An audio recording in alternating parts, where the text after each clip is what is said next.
mas haverá probabilidade da extensão de mais parcelas ou não vai ter grana para isso? Hoje, o cenário muda todo dia e a gente vai trabalhar, inclusive, para que mude, não que mude no sentido de torcer contra a recuperação da economia, não é isso. Mas a gente vai trabalhar no sentido de que, se o cenário econômico não mudar, a gente possa estender o auxílio emergencial. Agora, no dia de hoje, que é o dia que eu estou concedendo essa entrevista aqui, hoje é muito improvável um cenário em que o auxílio emergencial seja prorrogado. Muito improvável mesmo. A Câmara está muito devagar. Como eu disse aqui no início, vou repetir, eu acho isso muito contraditório, muito estranho. Eu acho que seria o momento que a gente deveria estar mais ativo. A Câmara está muito parada. Eu acho difícil da gente ter essa prorrogação do auxílio. Até meados de 20 de dezembro, a situação econômica esteja pior. Segundo a avaliação do Ministério da Economia, da qual eu discordo, mas o cenário econômico hoje não dá margem, pelos parâmetros deles, à necessidade da prorrogação do auxílio emergencial. Então, é um cenário pessimista em relação à economia e, infelizmente, também em relação à prorrogação do auxílio aí para os meses de janeiro, fevereiro e março. Já existe uma movimentação de alguns setores, ainda tímida, a oposição sempre, né, obviamente, mas eu digo de alguns outros setores que possa ter um peso aí e mudar esse cenário até o final do mês. Mas ainda é cedo para responder para você se isso vai ter alguma força na prática para realmente estender o auxílio ou não.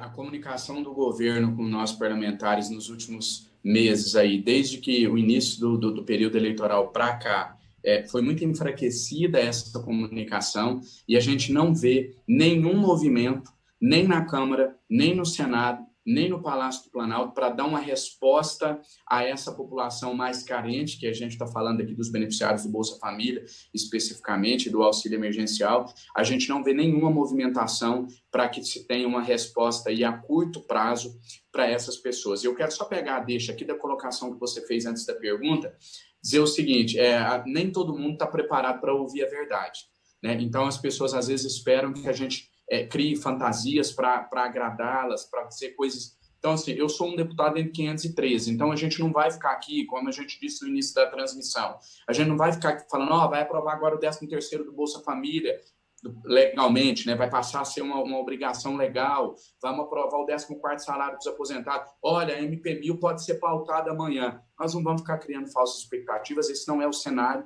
né? Quem hoje, além do presidente da República, estou falando do poder que eu faço parte, que é o poder legislativo, quem hoje teria autonomia para mudar essa situação da noite para o dia, para pautar essas matérias todas, é o presidente da Câmara dos Deputados. Inclusive, esse é o motivo que eu decidi colocar o meu nome como pré-candidato à presidência da Câmara dos Deputados, porque eu sei da necessidade dessas matérias, a questão ideológica e a questão partidária. É isso que a gente precisa para fazer o Brasil andar.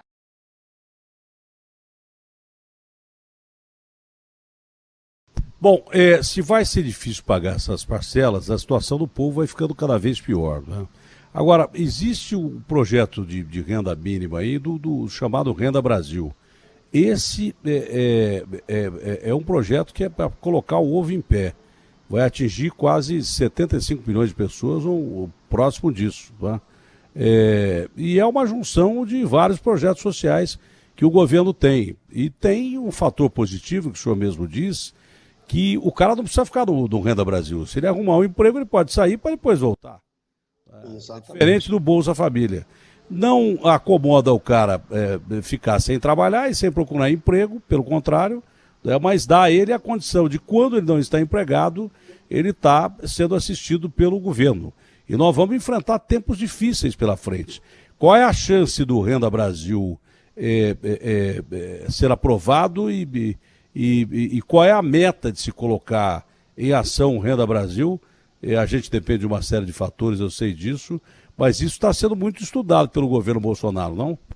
Primeiro que, assim, sua pergunta me faz me remeter àquela velha fala minha, né, que eu sempre disse que eu acho bacana a gente cobrar corte de regalias de políticos, mas que a gente tem que dar um passo além, e esse passo além é exigir que esses mesmos políticos também trabalhem pela população, o que infelizmente não vem acontecendo. Eu acho estranho, contraditório, que no momento de pandemia, que é onde a população mais precisa que nós, que somos os seus legítimos representantes, trabalhemos e demos respostas, a Câmara praticamente está parada. A gente ficou aí 15 dias sem sessão, voltamos na semana passada, agora essa semana de novo, inclusive agora eu estou falando com você aqui em meio a uma sessão da Câmara, sessões essas que estão acontecendo de forma virtual, mas a gente não vê o interesse em se pautar matérias que são de interesse do povo brasileiro.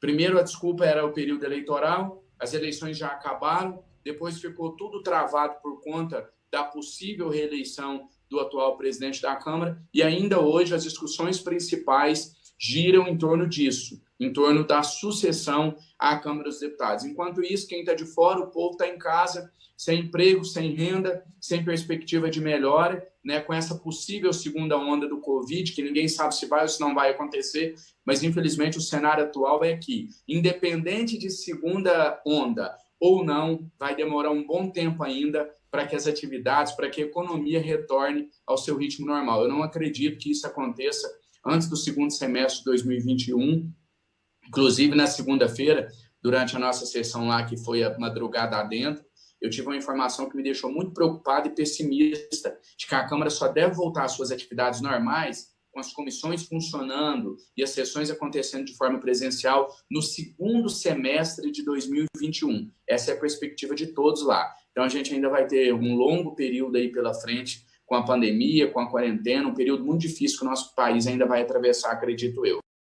E para quem critica, eu quero dizer o seguinte: se o povo não vier comigo, eu vou ficar latindo sozinho. Vou ficar falando, gritando e não vai resolver nada. Eu não tenho força sozinho. Eu sou um representante do povo, um empregado e fiscal do povo aqui dentro da Câmara dos Deputados. A minha força, ela vem de vocês. Então senta o dedo, explode essa live nos 4 cantos do país, de norte a sul, para mostrar que o povo não desistiu, que o povo não é bobo, que o povo vai lutar até o final. Vamos ao que interessa. Você que tá chegando aí agora, compartilha aí, por favor, para que a gente consiga chegar a mais pessoas e desmistifique de uma vez por todas essa questão do auxílio emergencial. Gente, o auxílio emergencial foi encerrado no dia 31/12/2020, tá? Encerrado.